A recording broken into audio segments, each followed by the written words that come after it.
Good afternoon, everyone. I'm Rabbi Ruti Regan, and this is a Matan webinar on finding solid ground in the High Holy Days, which we're offering because this is a year in which finding solid ground is already very difficult, and the High Holy Days are upon us, and everything is different.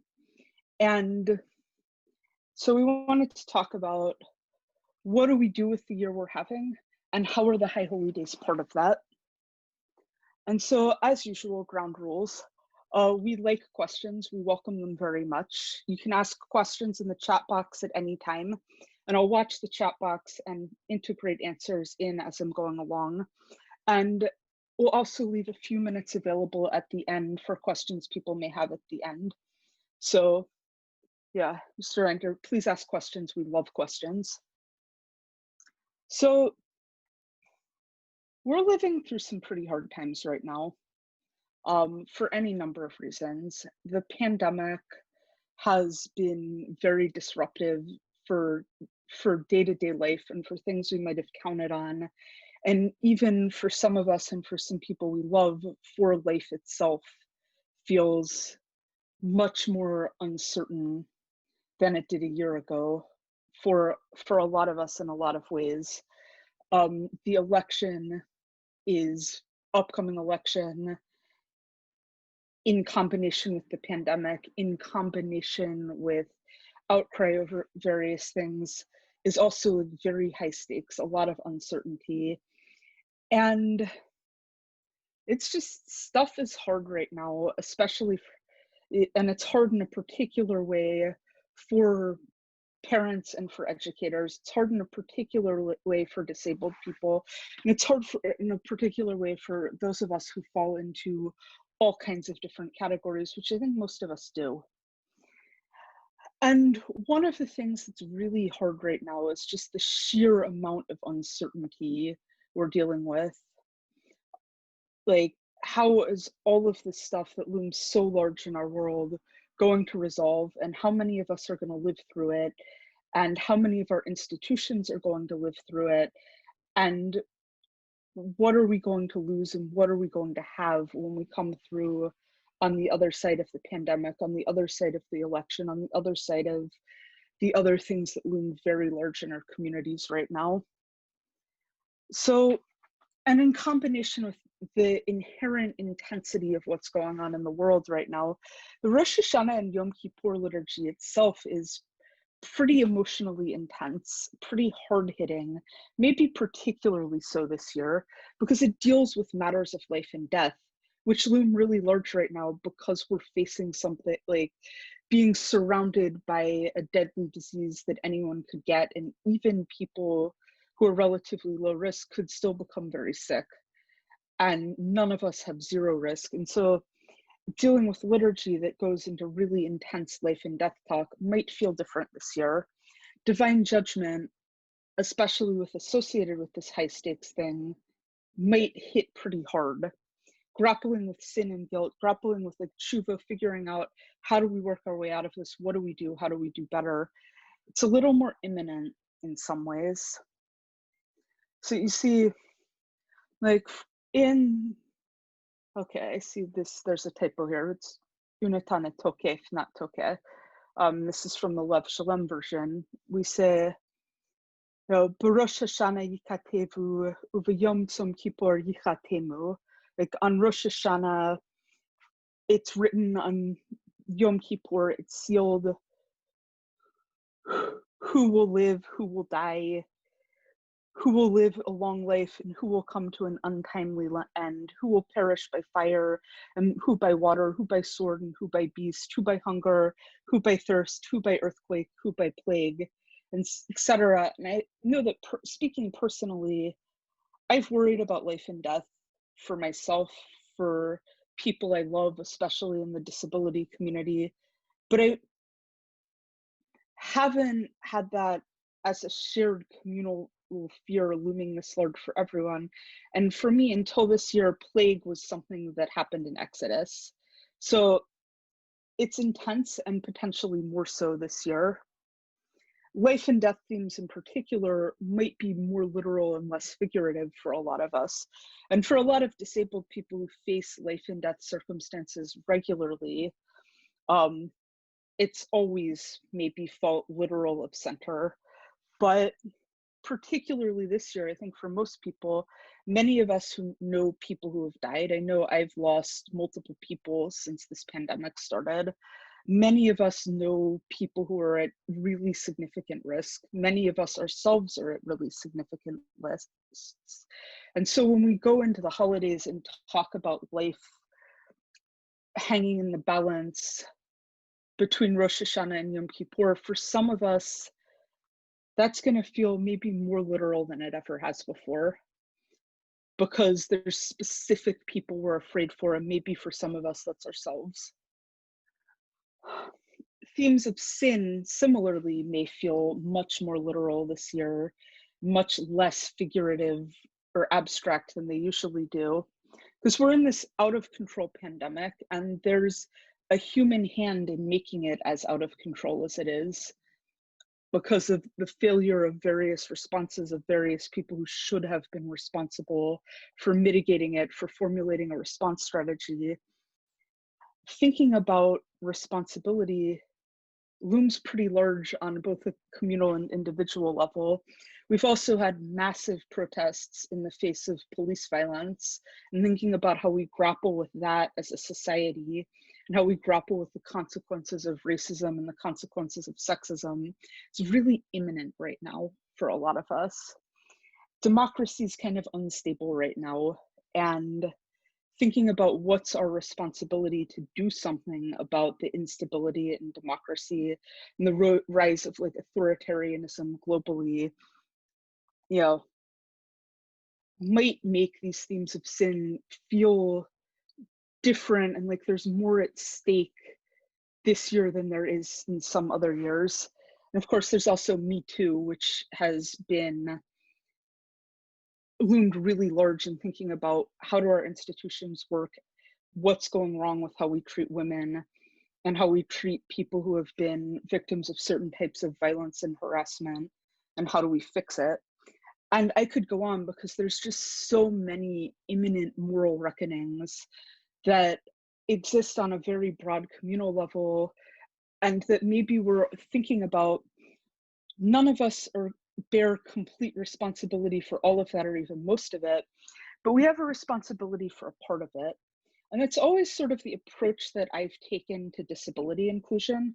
Like, we've inherited a really big mess, a really big problem, a really big failure to be inclusive, and a really big like legacy of exclusion, which, and while none of us are individually responsible for creating that situation, we're all responsible for realizing we're in a hole, didn't have to get dug. We're the ones who have to decide we're going to stop digging, climb our way out, find the parts that we can address, and all of that. And I've always thought that about disability and inclusion writ large, and in the Jewish community in particular, but there's just so many things like that right now that it's big, you know. And one of the most powerful things that the Rosh Hashanah and Yom Kippur liturgy and services and our spiritual practices, I think, can offer us is the sense that we're in this together.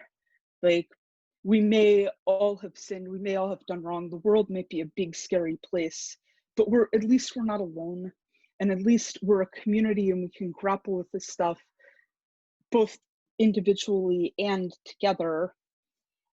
And this year that's harder, because a lot of us are going to be unable to gather in person, unable to do it safely, or unable to gather with the people we would usually gather with because they can't gather safely, even for those of us in places where it might be possible. So I think the question this year is, how do we maintain this sense that we're not alone, and that things might be really scary, but we have a framework for dealing with scary things spiritually, and there's a way forward. So I think that the answer to this is going to look different for different people. But what I think that we do all need to do in some way is really spend some time thinking about what type forms of connection are available to us, what's possible for us, and even now, how do we find points of connection that will feel like connection, will help us realize we're not alone and we're still connected to Jewish tradition and to each other. So let's look at the traditional framework. So when we talk about these decrees of like harsh things that could happen being written on Rosh Hashanah and sealed on Yom Kippur, um, we also say that Teshuvah, which I'm loosely translating as repentance, Tefillah, prayer, and Tzedakah, which again I'm loosely translating as charity, can reduce the harshness of the decree. Might not make our sins go away, but can make the consequences of them less bad than they otherwise would have been. And I'm not really a person who believes that God is hanging out in the sky deciding whether to throw lightning bolts at us or not. And I don't believe personally in divine punishment and reward in that sense. But I do think that there's some truth to the concept that these three things can mitigate the harshness of some of what can come about, and that there's a lot of ways to approach them that even now, even when our services and practices have to be so different, the tradition hasn't abandoned us and there are ways to do these things. And one way to put the overarching principle is that I think that we all have some power to make things better, and that High Holy Day spirituality is at its best when it really brings home to us that we all have some power to make things better, and that's a really amazing and wonderful thing about the world, and we can find it, we can celebrate it, and we can act on it. So in terms of Teshuvah, in terms of resolving to do better, I think there's a framework where there's one thing that I don't recommend, where there's sort of this Facebook post approach where people make this broad, if I've done anything to offend you, I hope you can forgive me. I'm really sorry. And if I've done anything to offend, if you've done anything to offend me, I forgive you. I think that kind of treats this like a cheat code. But I think that when we really take it seriously, we really drilled into let's think about this. It's powerful and it can be very life affirming. So just think like my approach, sort of threefold. What's something I've done wrong in the past year? We've all done some stuff that's wrong that we would like to not do. And that's okay, because we've got this framework for dealing with the fact that sometimes we do things wrong. There's still a way forward. What's a way I can do better? What's something I can do better now than I did before? And what's a way that our community can do better? Because it's not just about us as individuals, it's about us as a community in whatever communities we're part of, as most of us are part of more than one. And I think that for me, thinking about the way that divine judgment looms really large in the High Holy Days liturgy is something that I actually find really affirming, but that I know is not necessarily how everyone feels about that. So I want to outline like why I see this as a source of optimism. Because again, I'm not someone who believes personally that God is hanging out like in the sky, deciding whether or not to throw lightning bolts at us, or deciding plagues or whatever, or deciding who's a good person and who's not. But I do like the idea that there's ultimately a moral accountability, and that judgment is something that we can use to become better and not to be so afraid of our flaws, because we've all got them. And that doesn't mean that we're bad or that we're broken or that we can't do good things. And so I think that one thing that's hard about this year, and I think that's hard about the holidays in general, is I think that it faces us up to our inadequacies in a really acute, sharp way sometimes. And I think this is true again, I've been saying this for a while in the context of disability and inclusion, sometimes our best isn't going to be good enough in the ultimate sense that we'd like it to be. But that doesn't mean we have to give up, and it doesn't mean we can't value what we can do. So for me, like, the optimistic approach to judgment is like, okay, so maybe it's not entirely good enough, but what is it and what can it be? And I find the idea that God already knows what we've done, and we might be hiding it from ourselves, we might be hiding it from other people, but God already knows about it, so we don't have to worry about God finding out. And God is not afraid of the things we're most ashamed of. So like, maybe we don't need to be so afraid either. Maybe we can face up to it and find ways forward. And for me, at least, your mileage may vary, but for me, that's a framework of like judgment and Teshuvah that works really well for me. And I think that valuing partial success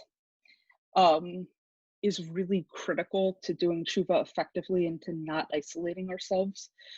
Because again, especially now, especially when like all of our infrastructure is broken and there's these huge problems looming so large, where none of us individually are going to be able to fix everything. We're going to see a lot of things go wrong that we really care about, that we can't fix as much as we like to, but we can do some things, and the things we can do and the partial successes we can create are really worth valuing. And if we value them appropriately, we can do more of them. And part of that is like, take the responsibility that's yours and no more. Like, don't beat yourself up feeling responsible for like every single thing in the world. Like, feel responsible for the things you actually have control over. And then you can avoid wasting a lot of energy on things that are not yours, and really focus on the things that are yours, that you have power over, that you have responsibility for. Because Teshuvah has to be based on truth. It has to be based on our ability to face our own actual actions, attributes, and power. And it doesn't have to be like a hair shirt. Teshuvah can be joyful. Teshuvah can be a celebration of the fact that having made a mistake doesn't mean that we can't do good things. We can make mistakes, and we can keep making mistakes, so we can keep being part of very flawed institutions, very flawed communal structures and cultures, and we can do Teshuvah, we can make it better, there's a way forward, and that's great. Which is why Yom Kippur is a celebration as much as it's like a rough day. And approaching Yom Kippur as a celebration of our capacity to face up to things and do better can be very powerful. Another thing to think of in terms of Teshuvah is that it's not just about what you want to get rid of, it's also about what do you want to hold on to. Because sometimes the things that are our best selves, or our best commitments, or our best programs or communities or whatever else it is, sometimes the things that are most important, we get a lot of pressure to let go of. We get a lot of pressure not to stand our ground, to let things go, and maybe we shouldn't. And doing Teshuvah, thinks like, where's my solid ground? What do I want to hold on to? What do I value that it may be hard to hold on to right now? How can I hold it? How can I like, hold the love that I have for the things that I value, the people I value, and the communities I'm part of? Because that's part of Teshuvah too, like solidifying the things that we already have and value. And so prayer, like, so some thoughts on Teshuvah. And now I want to talk some about prayer. Just that I think that we have one of the great things about being Jewish is that our tradition is very rich, it's very embodied, and that there are a lot of different ways to engage.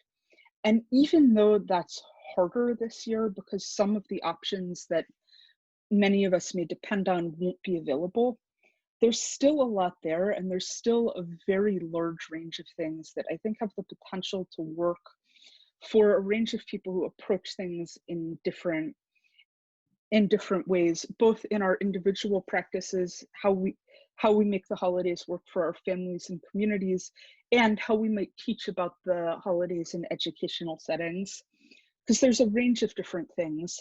And I would encourage you to approach the prayer aspects of this is all of the embodied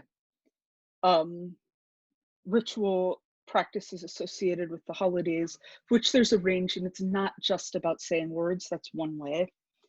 So it's not all or nothing, which is true every year. I think that very few people do all of the things that one could do on the holidays.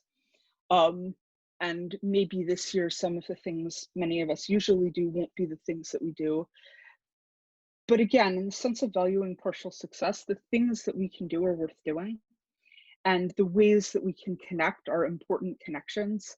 And I think that accepting that baseline reality and finding, okay, what is my point of connection this year? How do I engage in some form of ritual, some form of contemplation this year, can help us to not be alone and to face the things that need facing. So, one obvious option is Zoom or streaming services, which I think that we're largely aware of as an option that exists in the world. So I won't go into it in too much detail, but what I would say is that it can be an opportunity also to think about where you might find points of connection that you haven't before.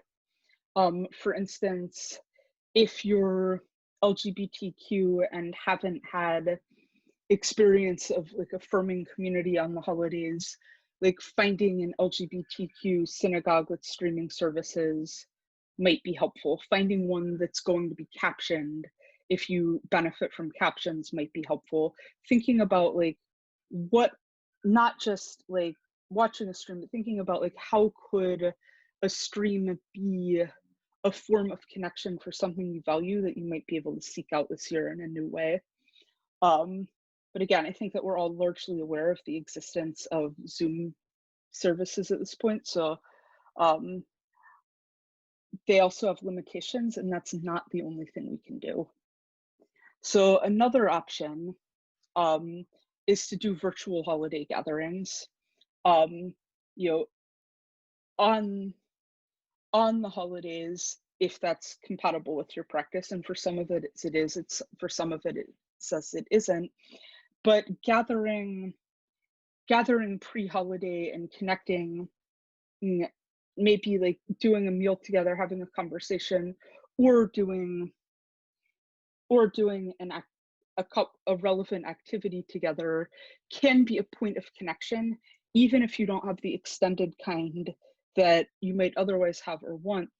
Creating any point of connection can help us to feel less alone. And I'm going to come back to some things that one might do on a virtual gathering in a bit, but I'm going to go on to another possibility now. I think that songs are important for a lot of us in our experience with the spirituality of the holidays. Again, whether or not we understand the meaning, just hearing the songs and being with other people hearing the songs can be useful, both in the sense of like liturgical songs that are part of the prayers that we hear in synagogue or sing in synagogue, or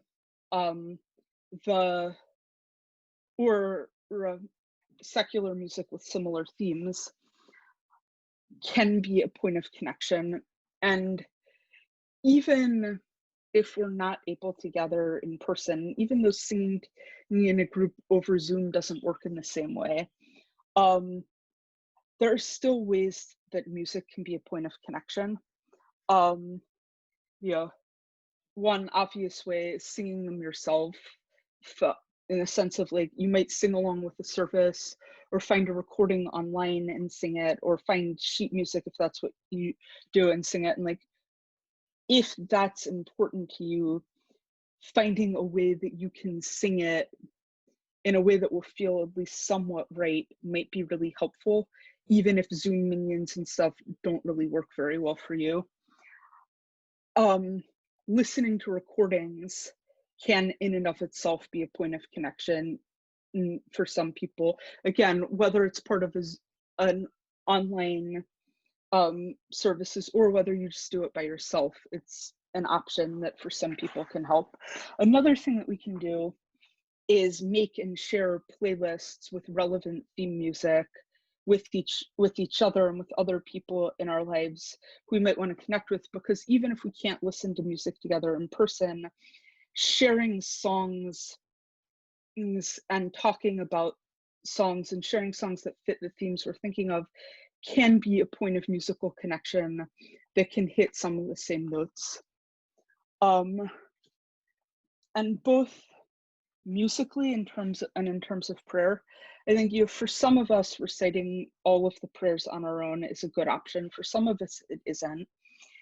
And a lot of the iconic songs that we really associate with Rosh Hashanah and Yom Kippur can be found in the Musaf amidah prayer.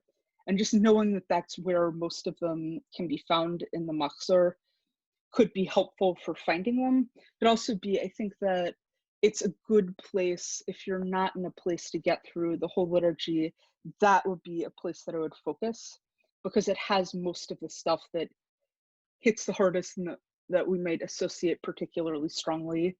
Another option is for Yom Kippur, the Kol Nidre prayers can be a good thing to look at. And for Yom Kippur, also specifically the Al-Chet prayer, where we go through, it's the list that goes, for the sin that we have sinned against you by doing X and by doing Y, broad categories. And I found that's a useful prayer to focus on, just because it's very broad categories and because it's both collective and individual. We're not alone in this. We're part of a community, and we have a communal, nobody's pure. But we're also not alone, and we have the capacity to do better. So I think that if you're looking for things to recite and reflect on, those are good places to look. Another option for prayer is using some of your own words. In the sense of talking to God about things that you're feeling or thinking at this point of the year, maybe using the fixed liturgy as a talking off point, maybe not, or just like talking or writing, journaling, talking to other people about this. The liturgical words are great, but your own words can also be great. Contemplation, just thinking about things and setting some time to think about things. I think stories are also very powerful, especially at a time when we're feeling disconnected. Stories can be a very powerful way to connect. And this is one thing that if you're doing a virtual gathering, telling stories can be helpful. For instance, you can tell stories about past experiences with holidays, or about the Torah readings for the holidays, or stories and picture books with related themes. So reading picture books over Zoom actually does kind of work. Some of us are in person with various people, some of whom might be children. And there's a lot of good picture books that are either directly about the holidays or have some related themes.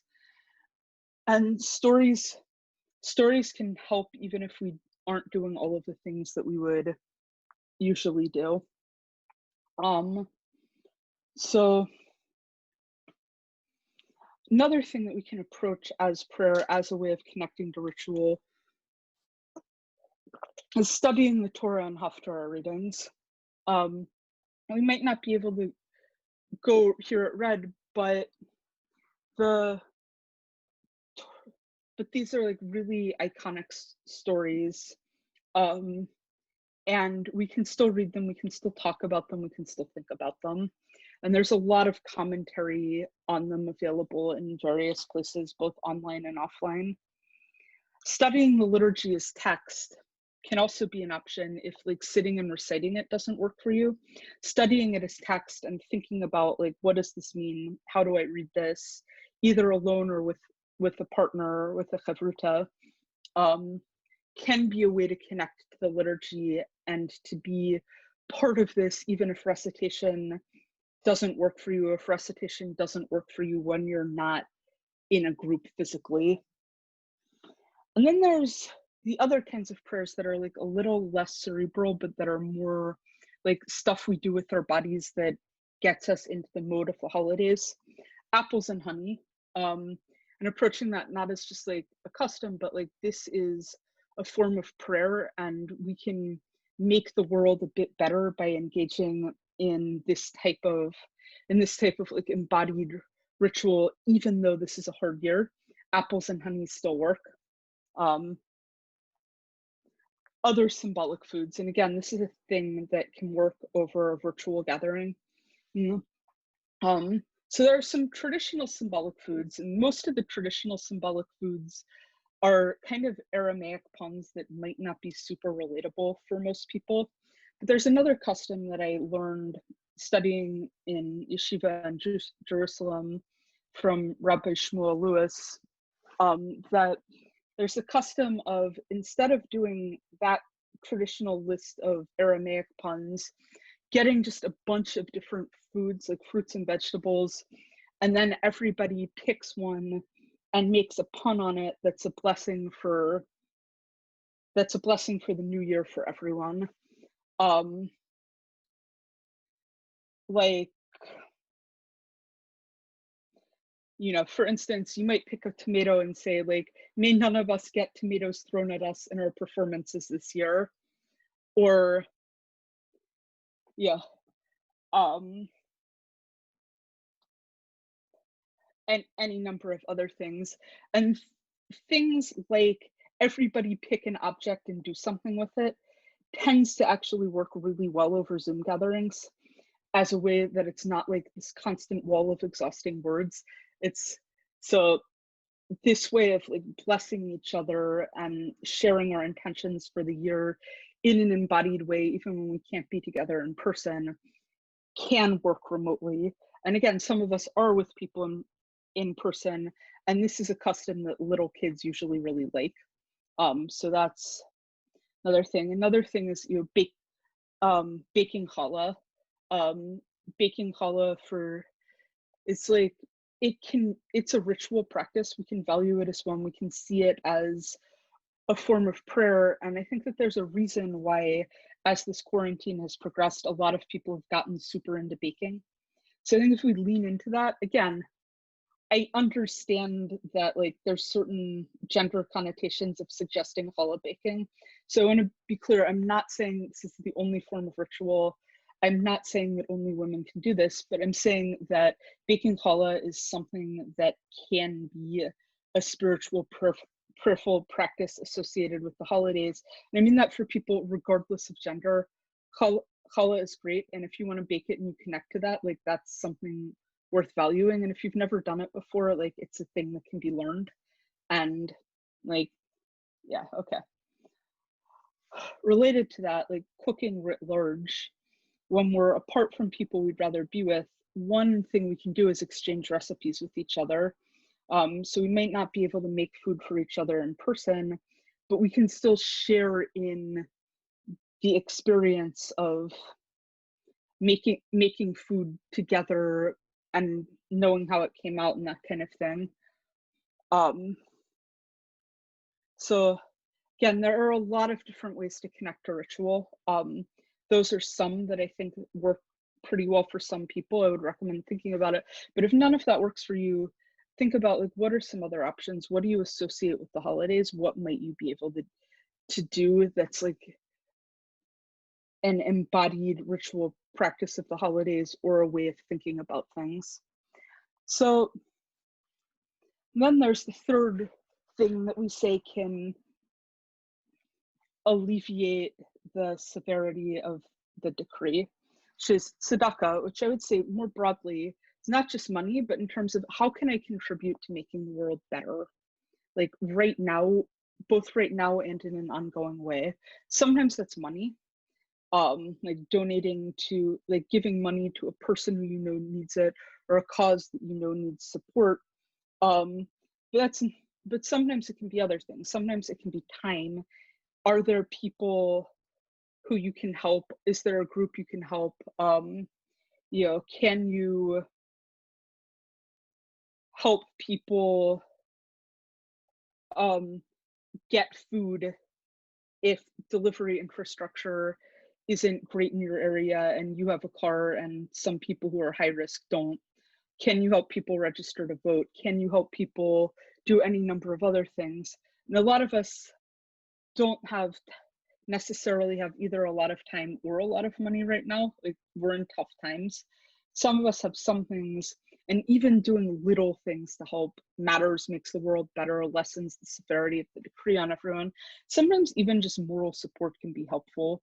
Like telling people who are doing hard things, like, thank you, and that you value what they're doing and that you value them, can also be, because we're in pretty demoralizing times where a lot of people feel really dehumanized. And I think like reminding people that you see them as a person and care about them can also just be a way to like, how do we contribute to making the world better? Care about people and let them know it. That's part of it too. So I think that having a spiritual practice in general, but especially at this time of year as we prepare for and go through the holidays, just think about like, you can't fix everything, but think about finding things you can make better, even if they're small. The upside to living in times when like everything's collapsing and there's problems all over the place, and that we've maybe inherited a big mess, the upside to having all of these huge problems is that there's a lot of opportunities to be part of the solution, even in a small way, sometimes in a big way. You don't have to do everything. You can't do everything. The range of problems we're facing are bigger than any of us. The things that you can do are important, worth valuing, worthwhile. So just think about like, not how do I fix everything? Oh no, everyone's terrible, but like, what do I have the power to make better, even if only a little? Because we all have something. And I think that it's critical to approach this from a place of love, from a place of not justice in the sense of like, what can I crack down my hammer on as hard as possible, but in the sense, justice in the sense of loving people, loving justice, loving your community, and loving the people who are in really big trouble right now as well. So one thing I say like is that for me, feminism is not about hating men. Feminism is about loving women more than sexist cultures hate women.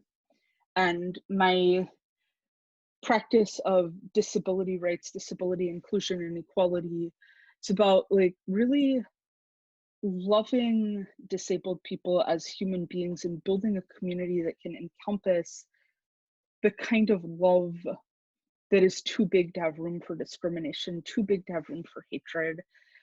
And we're not coming to destroy, we're coming to build. And sometimes that means conflict, sometimes that means like facing things that are really hard, sometimes that means people are going to be angry at us, or we're going to have to upset people, or that we're going to have to go through some hard times. But if we approach it from a place of we love people, we love justice, it becomes a lot more constructive.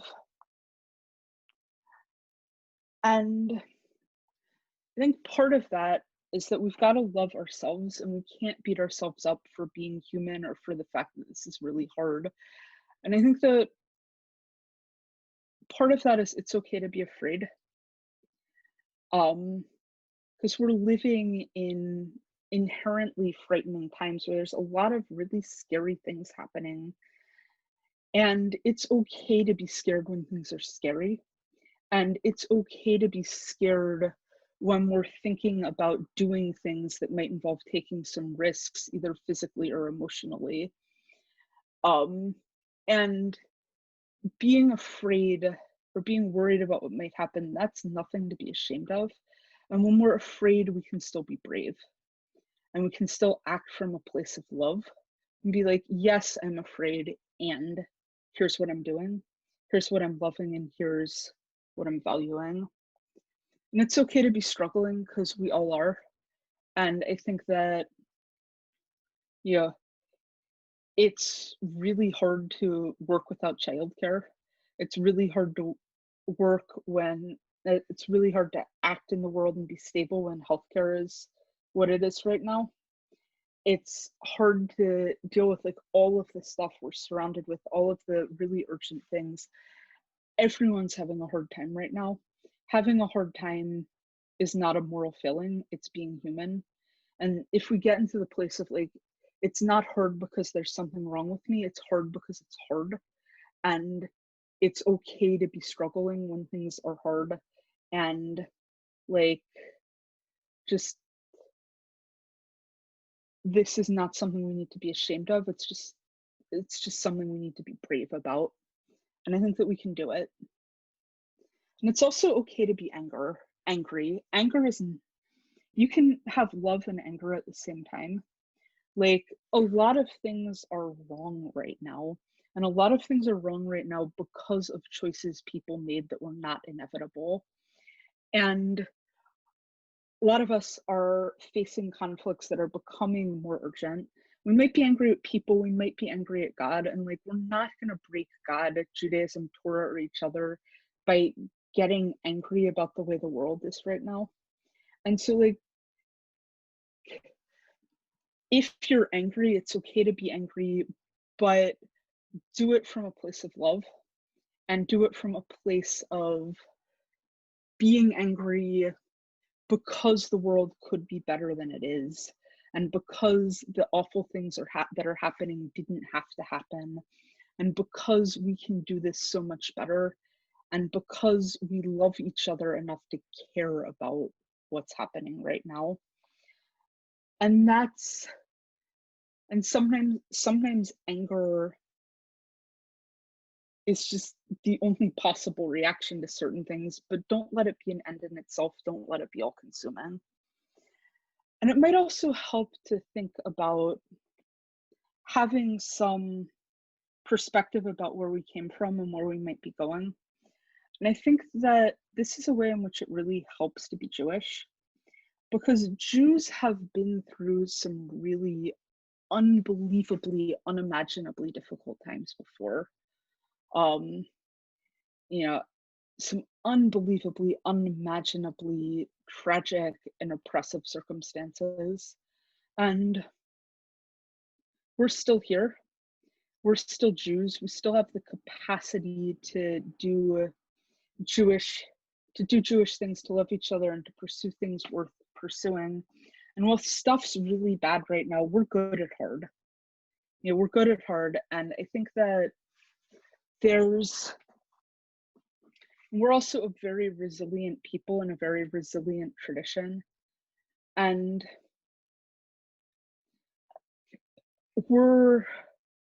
I don't think there's going to be any going back. I think that we're, even just in the sense that we've lost people, we're going to lose more people. And we're not going to be able to get the people we lose throughout this back, and that's going to matter. But also, our institutions are going to be different. And we've had up until now so much resistance to doing ritual in a virtual way or to being online. And I think that there's a sense of real loss in a lot of our communities about, now that many of us feel that we have no choice but to do that anyway. And things are not going to be the same as they were when we come through on the other side. But we've been through a lot of changes. We used to, in the ancient world, have the temple. The temple was destroyed. That was really hard. And we're still here, and we're still Jews, and we're still able to build a community. And over the many centuries, there has been a lot of change in relation to circumstance. And we've figured out how to adapt. We've figured out how to make things work. So I think that there's a lot of things that we need to be afraid of right now. But I don't think we need to be afraid that we're somehow going to break Judaism or Jewishness. Whatever happens, we have ways to deal with it. We've been here before, and we've persisted, and we can still do that. And I think also, as a disabled person, thinking about disability community and where we've been and where we're going also is really helpful. Disabled people have been through hard times before. It's been hard for a while. Like, and we're still here in the world, and we still know how to value ourselves and each other and build community and work for justice. And I think that along the way, we've learned a lot of things that can be helpful. And that we've learned a lot of things can be helpful, especially in circumstances like these, where a lot of people who survive the plague we're living through are going to be as they were before, but a lot of people are going to have permanent injuries, either physical or psychological. And I think that that's obviously something we would have liked to prevent, and that we would like to still prevent as much as we can. And I think that the fundamental insight of the disability community that can help everyone in these times is that whatever happens to you physically or psychologically, if your body changes, if you get injured, if the way you think and react changes, you're still you. You're still capable of love. You're still capable of doing things that matter. And it makes life different, but it doesn't break you in the way that TV and movies suggest that it does. If you get hurt, you'll still be you. And if you get hurt in ways that change your life permanently, you'll still be you. And there are ways to adapt to that and to live in the bodies that we have. And I think that, like, as a disabled person, that's something I just really at this time wish that everybody knew, that like it's hard, but it's possible, and that you can still be fully yourself and fully human, whatever happens. And regardless of how people treat you, and regardless of how you're seen, you can, if you're treated as less human, it might be hard, but you don't have to internalize that, and you can find people and communities that know you're still fully a person and can help you adapt. So we've been here before, and we're good at love as Jews, as disabled people, as communities, as people who are still here and who can persist. We're still here, the world's still here, Jewish tradition's still here, community is still here, and we're not alone. We're all in this together. We can all face up to this, and there is a way forward. And the High Holy Days, we can approach with the sense that we're in this together. Things are hard. Acknowledging that they're hard isn't going to break anything. And we've got a lot of tools that we've inherited that can help us grapple with this. We're still here, and we can do this. And so at this point, I'm going to stop my screen share, be a person, and take some questions. Am I visible now? Yeah, okay, it should be. So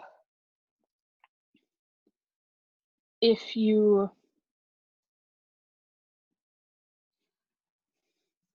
so anyone have questions either in the box or that you would like to, you can put in the chat box, or you can raise your hand and ask them out loud if you would prefer that. Comments, feedback, also welcome.